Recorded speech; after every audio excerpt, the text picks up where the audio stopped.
Pemirsa, perbaikan jalan dampak proyek IPAL di Kelurahan Kepandaian Baru telah selesai dilakukan pada awal Januari.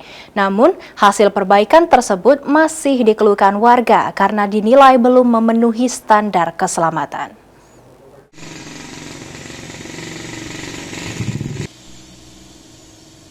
Perbaikan jalan proyek IPAL di kawasan Kelurahan Kepandaian Baru yang dikerjakan sejak tahun 2023 dan baru selesai 2 Januari masih meninggalkan sejumlah persoalan, terutama kondisi jalan, di mana warga menilai hasil perbaikan belum layak dan berpotensi membahayakan pengguna jalan.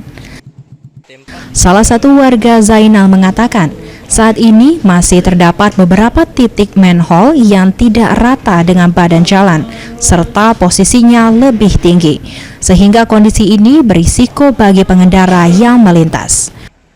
Warga juga mengeluhkan kualitas aspal yang dinilai terlalu tipis dan tidak disertai pengecoran semen, sehingga dikhawatirkan cepat rusak.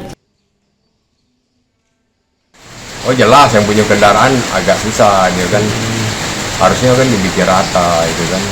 Nah kalau coran kan itu bagian belakang memang tipis. Kalau sini kan kita tidak dicor tidak, cuman disiram air aspal Oh, udah atik pengecoran semen Pak.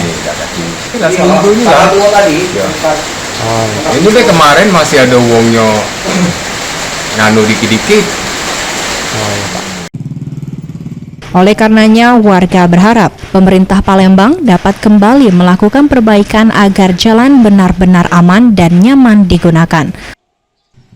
Muhammad Aidil, PAL TV.